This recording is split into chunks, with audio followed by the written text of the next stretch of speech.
Hey there, Fletcher from All Things Overlanding here, and today I'm going to be talking about this 64-quart Bodega fridge freezer. I'm going to show you all the features on this thing. I'm going to talk a little bit about the size of it and kind of some ideas for when you might use this, or who this might fit best for. It's a really good budget-minded fridge, so this may be an option if you're looking at some of the bigger ones that are a little bit more pricey. This thing is around the $500 to $600 range. So again, just going to kind of walk you through the features of this fridge and some possible use cases. If you're looking for a fridge like this or considering this fridge, there should be some good info for you in this video. So if you want to learn more about the 64-quart Bodega fridge freezer, stay tuned. Let you go. Ooh, let's just pull you closer.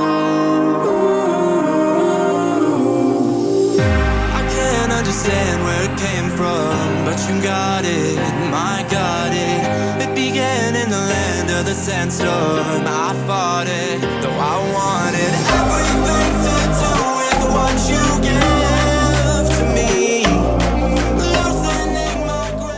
All right guys, so I did shoot a video kind of walking around this entire fridge while I was at camp, but for some reason the video got lost, or I may have accidentally erased it, I'm not sure. So in that part of the video though, I did a full walk around and showed you all the features. So again, sorry for the change in scenery, but I just plugged it in and threw it on the tailgate here because I wanted to, again, kind of show you a walk around of all the features and stuff that come on this fridge, because it is a really nice, really big fridge. So this is a 64-quart Bodega cooler fridge freezer. It'll go down to -4, so you could run this as a freezer. I typically keep it around 30, 32, somewhere in that ballpark, and just use it as a fridge to keep beers, Pepsis, Cokes, drinks cold, water's cold, food cold, that kind of thing. So that's what I traditionally use it for, but you could use it for either a fridge or a freezer. I'm gonna walk you around this thing. I'm gonna kind of show you all the features. There are a lot of really nice things about this thing for such a big but still budget-minded fridge. One of those is they have these really nice fold flat handles. They do have sort of spring loadedness to them. They are sort of spring loaded so that they do go flat. What I like about that is if you're throwing this thing in the back of an SUV or throwing it in the bed of your truck or something like that, you're not gonna have to worry. Like a lot of these that have sort of like the hard plastic molded handles, these are gonna go flat, but they're there when you need them. And then when you store it in the truck or your back of your SUV or whatever, they will go flat and not get caught on stuff. Also allow you to store stuff right up against them, again, versus those hard molded plastic handles. So I do like that quite a bit. Overall, I kind of like that it's like a big cube. Again, it's a lot of these are really long, like, compared to my old Iceco here, it's very long and then sort of thin, which is kind of nice in some ways, but then also a little bit harder to use. You can only kind of use it in like a vertical use case like this. This thing would fit behind the seat of like an SUV or something like that because it is a little bit more cubed and less long. So more of a chest style fridge freezer, which I like. One other really nice thing here is these latches are actually really cool. So this may seem cheesy or something to you, but a lot of these fridges, when you open up the latches, they just kind of fall down or they slam against the side of it. With these, when you open it, they actually retain their position. So they kind of almost self-open when you open the latches, which I love that. So you just have one motion. It's not like, back in the olden day when you had to like grab these and move them around. So it just makes opening it a little bit easier. Now closing it, you do have to kind of push this down and let it sit there for a second, but that's not hard to do. Just a really nice feature. Just makes them feel really premium in quality, which is kind of nice. So anyway, so that's how the latches function. So we'll open those up. Then when you open it, I'll show you the inside here. But you do get a very large basket. So again, this thing is 64 quarts, so it has a ton of room in it. And then you've also got above the compressor a really good sized spot right here too. So again, you've got tons of room in this thing. I mean, you could put probably a 30 pack of beer in here and then a ton of food for a couple of people for a full weekend. So tons of capacity, tons of space. So instead of relying on the ones that you see on like an Amazon or something, I wanted to actually throw a tape measure on it just to give you the full measurements. So the actual box itself is right at about 19 inches. Now, if we think about the latches, because those are going to impact, and then the hinges on the back, it does add a little bit more room. So from the hinges to the outside of the actual latch is about 21.5 inches deep. So again, if you were putting this behind a seat or something in an SUV, just be aware of that. Now going long ways, it's about 24.5 inches long. So call it 25.5 inches long with the hinges just to be safe. It is about 21.75 inches tall. All right, now internal dimensions obviously are going to be a little different because there is some insulation and stuff inside of here. So let me get you those.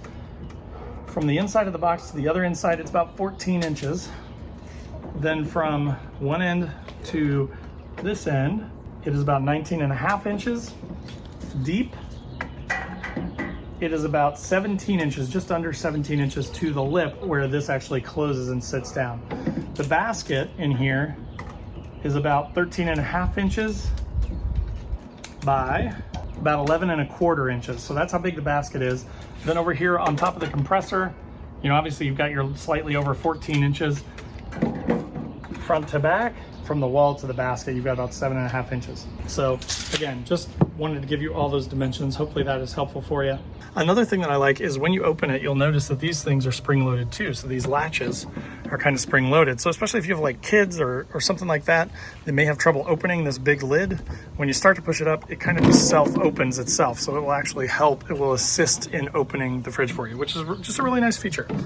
It's nice that they thought of those things on this thing. Another thing that I really like is this display. It's unlike any fridge displays that I've ever seen before. You know, most of them are that sort of chintzy, old school, green LED type style. This thing is actually, you know, kind of like a custom screen. It's actually totally different than other fridges that I've seen before, which I kind of dig that. It looks a little bit classier. I like that it's mostly black with these white LCD readout here, because then it's not going to cast a bunch of light. You know, a lot of the times, especially if you have this in the vehicle with you and it's nighttime, let's say you sleep in your vehicle or something, then you're going to have all that light shining on you, whereas this is going to be really dim, but still it makes it easier to see in the daytime too. So like, it's sunny middle of the day here, but it's still really easy to read this display, which I really like. So now, of course, as far as functionality goes, you've got a power button. You can push that, turn it on and off. It does remember stuff. So if you unplug it, like I said, I got back from a trip. I just plugged it into my power bank here, and it remembers my temperature that I had it set at, which was 32. So when you tap the up down buttons, it will show you what the temperature is set to. You can, of course, then press the negative button to go down, press the positive button to go up, and you can adjust your temperature accordingly to what you want. Then, of course, like most of these fridges, it does have battery protection and compressor speed. So there's max and eco. I typically just leave it on max. One thing that I have noticed is that there's not a big difference in power draw. It pulls about 40 watts at any given time, whether I'm on max or eco. I'm sure that probably at some point it's just not going to kick on as much. That may be the biggest difference between the two. Of course, it has battery protection, low, medium, and high. The more high you set that, the less of your battery it's going to use before it shuts off. So basically that's to protect your battery. If you were using your starter battery or something like that, you didn't want to risk being, stuck out at camp because you killed your battery with your fridge.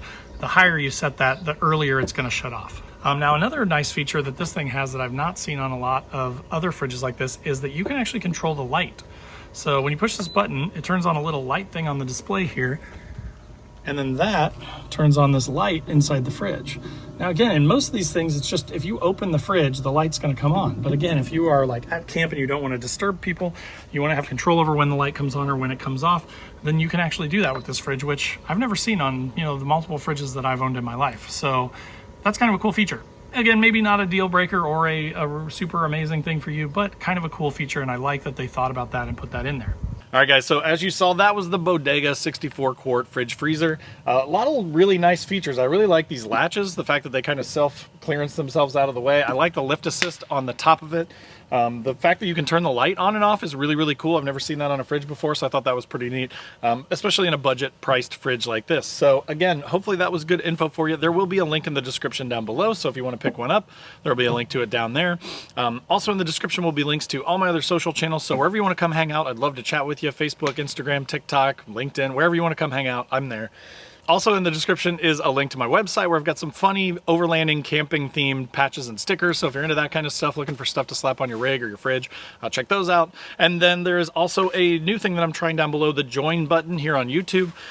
If you click that, it's just sort of a way to support the channel, so no pressure whatsoever, but it does get you early access to the videos and things like that. And then last but not least, there is a link to the Patreon group where we've got a 24/7 Discord. It's a ton of fun. We're going to be taking a couple trips every year, which is going to be awesome. So that's down there. And then the Newbie Overlanders Facebook group. Totally free to join. Tons of awesome members in there. So again, if you're looking for some place to learn about overlanding or share knowledge about overlanding, that'd be a great place to start. So again, thanks for watching. Check out the description for links to the fridge if you're interested, and we'll see you next time.